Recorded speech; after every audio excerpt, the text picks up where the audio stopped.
Hello everyone, welcome back to MAT052. This week's going to look very familiar to you. We're going to get back over the number line stuff, but we're going to actually apply it to Chapter 7 stuff, confidence intervals.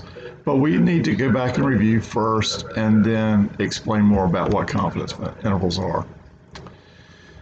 So remember, let me get my sheet up here, there we go. So remember that we did our lessons before when we were talking about mathematical notation. Things that we looked at were less than, greater than, at least, no more than, fewer than, more than, between, and exactly. And we kind of looked at how to include those things. So we're going to do a little review on those again and then add them. The one really is that we're going to look at is between, okay, as we go forward. Okay. So interval notation is what we'd kind of like to go back over. Go in here and right in here. Interval notation describes the interval of valid solutions for a variable. So if we have x greater than or equal to 4, we want to show that the interval of solution starts at 4 and gets bigger and bigger. Okay, so it's on the bigger size. The larger size is the x's, and then the 4 is the smaller, and this possibly could be equal. When the endpoint is included, we use that bracket, and when the endpoint is included when you see these symbols less than or equal or greater than or equal. So for this, here's the interval notation. Here's the interval notation. X greater than or equal to 4, we're going to have as 4. This is the bracket, and that means that we're going to include the 4.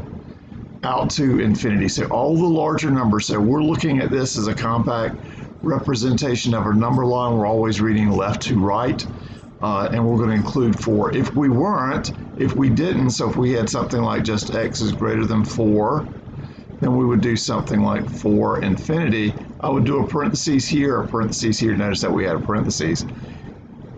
We can never include infinity. It's not a fixed number that we can all of a sudden we're there. It's just a concept that we're getting bigger and bigger and bigger. So here again, this was x greater than 4, greater than or equal. We use our brackets, and this is parentheses. Okay.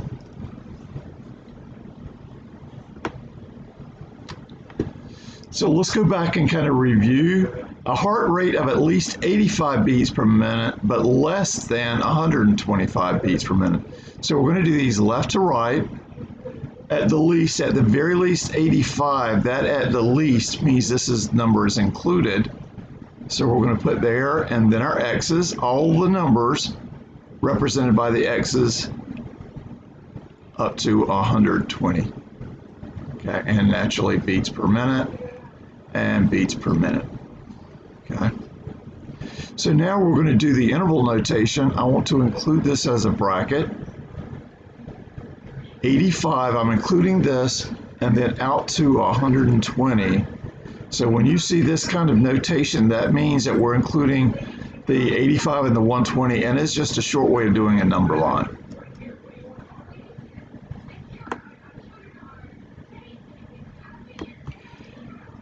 So the citywide speed limit is at most 45 miles per hour and at the very least 25. So the at the most and at the least 25 miles per hour is less than or equal to the speed limit at any place, and then that's less than or equal to 45 miles per hour. That's our inequality, and then we're going to write this as 25. Bracket because we're including the 25, and then the 45 bracket because we're including the 45. Any number in between 25 and 45 is in this interval. So an adult German Shepherd should weigh between 66 and 89, should weigh between. So there's nothing that says inclusive or exclusive, so I'm going to assume that this is exclusive. We're not adding these things because it's between. So my inequality would look like 66 is less than x, 66 pounds, less than x, less than 89 pounds. And then as an interval, 66, 89. Now, many of you who in your algebra classes, you looked at this as a coordinate xy, so if I had a coordinate system, here you just have to understand in the context of the problem that we're talking about inequalities, and this is an interval that is the numbers between 66 and 89, and not a pair of numbers that's going to be doing on the Cartesian coordinate.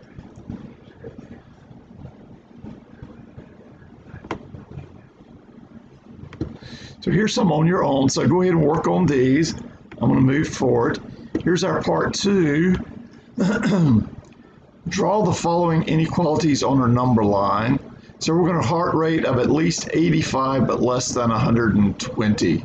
So let's kind of put something in here.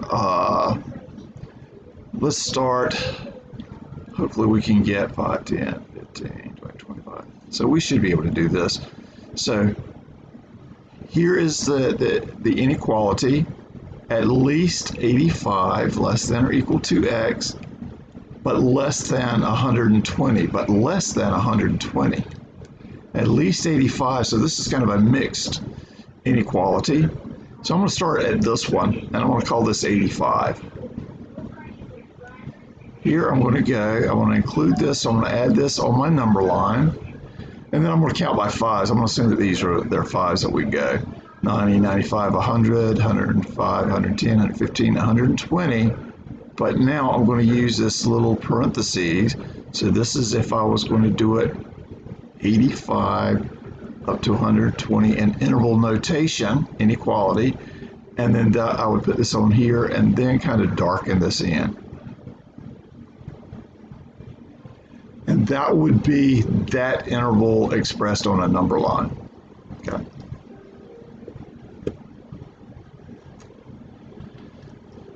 So again, here's a 45, at least 25. So let's go with this one. At most 45. So this is including the at most and the at least.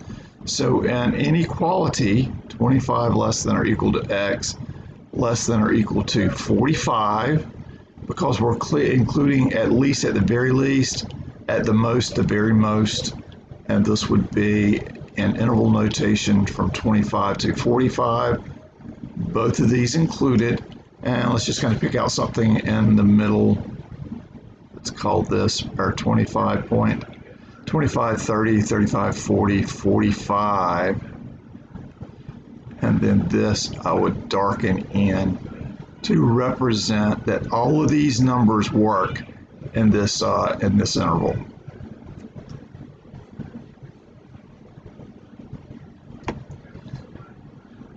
Okay, so I'm going to let you work on those things, and this is where we're going with this. We've seen that before, and we've worked on those. So some of those are going to be review, and those may be the very same problems. Work them back through again. Okay, but here's what we're going to tie this thing back in. Is that intervals are most commonly used with confidence intervals. So when we're doing this, we're focusing on confidence intervals, and I'll tell you what a confidence interval is in just a second. For proportions and means. So confidence intervals for proportions are written the following manner: x1 less than p, less than x2. These are proportion, so that's the population proportion, and the p lies between these two, x1 and x2. So now these are going to be fixed numbers, and this is the range of numbers that can be in that interval. So this is basically saying, give me some number x1 and x2. There's this little open interval here. Okay. And then confidence intervals for means are written in the following manner: x1 less than mu, the population mean, less than x2. And again, this is x1, x2, open interval. Here we're talking about p being in there, and here the mean would be in there.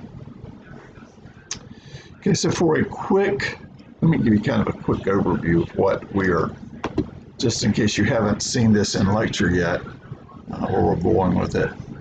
Slide down, I still got some stuff in here. So let's go here. So this is kind of my picture, go-to picture of what we're talking about when we're doing confidence intervals. So we have some population over here, okay, that we're concerned with. We would like to know things we would really like to have the population parameter mu. We would like to be able to say, here's the mean of the population, here's the standard deviation of the population, and if we're talking about categorical data, we're talking about P, so a proportion of the people like Mountain Dew, Pepsi, okay? So this is usually very large, all of the United people in the United States, all the people in the world. Really can't deal with this a lot, and we don't know what these numbers are, especially if it's a brand new study, things that you haven't worked with before. So what we're going to do is go out here and grab samples. I want to take one sample, manageable, let's say n is a 1,000, so this could be like n is equal to 1,000,000, okay? Very impractical for going through and working with what the mean and the standard deviation is. But I go out and I grab a sample. These are the things that now I can calculate, is like x bar, the sample mean, s, the sample standard deviation, and then we're going to use this for proportion of the sample. I have to need something different. So what we're going to do is put a little hat over top of p, and we call this p hat. P hat, okay? So now, what was our goal? Our goal was to learn something about these, and what we're going to do is use these sample values. So what we're going to do is if I was looking to find out about the mean, I'm going to take x bar, I'm going to take this x bar, and I'm going to build a little interval. In the middle of the interval is x bar, and then I'm going to add some error, and I'm going to subtract some error from this x bar point on the number line, and then create this little interval. And we're going to say that the p, so this is our starting point, but this would be our mean, would be somewhere in here. So our x bar minus e would be less than mu, and mu would be less than x bar plus e. And this is the confidence interval. Okay, so we need to figure out how to do the e's, and each one of these e formulas are going to be different. Okay, so that would be for x bar, and let's do one for proportion. These are the ones that we deal with. So this, I started with x bar to build this out. Now I'm going to go grab a sample, calculate p hat. That's the number that has the characteristic out of the sample size n. This is the sample size. And then what I'm going to do is use that point as my starting point on a number line. We're going to, again, take p hat. We're going to calculate a margin of error e, subtract that from p, and then add that number to e to come up with a central p hat in the middle. And here's our interval between p plus e, p hat plus the margin of error, p hat minus the margin of error. And p, I'm sorry, I did put p up here, didn't I? This should have been the mean, and here is the proportion. Okay. Oh, that was from here, sorry. P. We're going to use p here. The mu is going to be in here. The p hat we're going to start, and then we're going to say that p hat minus e is less than the population proportion, and that's going to be p hat plus e. So I was getting at here that the mu is going to be in here, somewhere in there. P is going, the true population proportion is going to be somewhere in this interval, but it's centered around our sample. It should be somewhere in there and then some margin. So we just have to work on, this is not the same formula as this. We just have to work at the formulas and then build that confidence interval. So both of these are confidence intervals. So you'll learn more about those in class, but let's kind of go through about how to build these things, and some of these things are going to be given to us, okay? So here's sample, here's our first example. A sample of 200 computer chips is obtained and 4% are found to be defective. So here's our n size, n is 200. This is now p hat 0.04. If the margin of error is 0.0357 Construct the confidence interval for the percentage of all computer chips. So I'm going to start with p hat, and then I'm going to add the margin of error, which is 0.04. Here's the E, and I'm just going to add this number to it, 0.0357, and hopefully that's easy to do. 0.04 and 0.03 is 0.0757. Okay, and then I've got to do p hat minus E, 0.04 minus 0.0357, and I'm going to leave this for my calculator.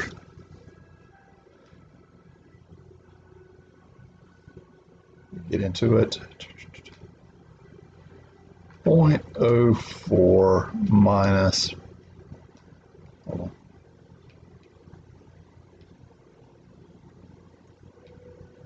0.0357, 0.0043, and I'm not really going to worry too much about this. I'm going to say somewhere in the middle is my p hat number, and that is my 0.04. This is straight down, and then out here 0.0757. So I did 1, 2, 3 up, 1, 2, 3 back. And this would be my 0.0043.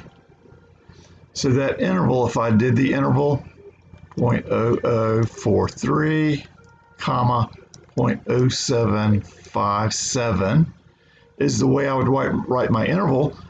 And the way I would say it in using inequality language, I would say 0.0043 is less than, not p hat. We know what p hat is. We can measure that. We've calculated it from the sample.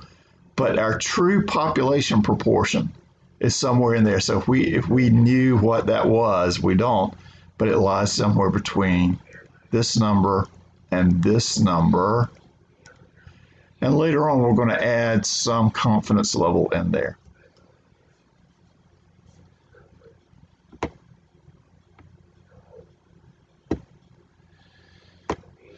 Okay, so we had both of those. We had the inequality, we did the interval, and then we added on the number line. Here's another, I think we've got an extra number line in there, but that's okay. Suppose a sample of 19 high school baseball pitchers is taken. They have an average pitching speed of 87 miles per hour.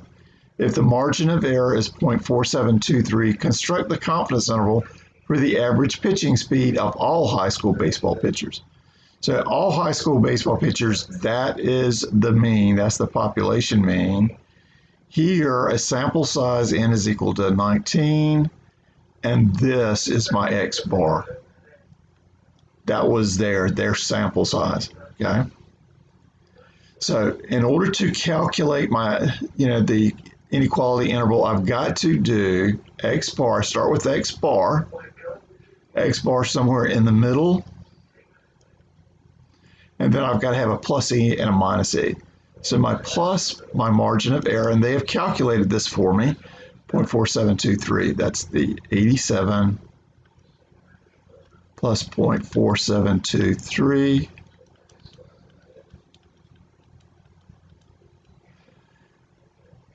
And then x bar minus e is 87 minus 0.4723. And if we go back to the calculator, 87 minus 0.4723, 86.5277. 86.5277.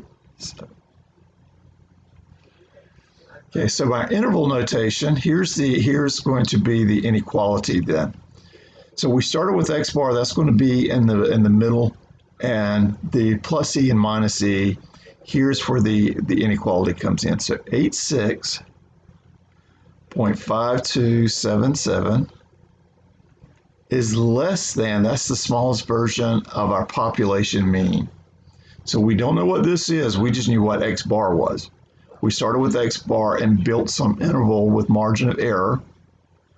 and then that's going to be less than the top number, 87.4723. Left to right, smaller numbers to bigger numbers. So that's the inequality. The interval notation is just 86.5277, less than 87.4723. And then I would just fill this thing out. Let's go back 3, and let's call that the 86.527, and go out some 3, and then call it 87.4723. So even though the middle is the X bar, which is the 87, the true mean could be anywhere in that interval on that number line.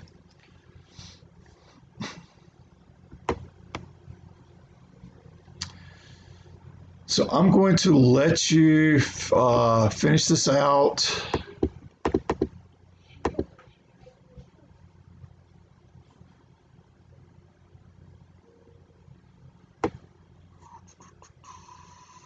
We got this one. So here, let me kind of give you this the way we're going to do this. So according to a recent study, 37.6% of 2,080 people like bananas. The margin of error is 0.0175 for a 90% confidence level. So this we're going to learn in class that this could be, this can be anything that you need to build 85% confidence, 90% confidence, 99% confidence. The higher confidence is the more that you feel comfortable saying that this is the right interval, okay? And it turns out the higher this confidence level, it's actually a wider interval. You would say, yeah, I'm pretty sure it's in this wide interval.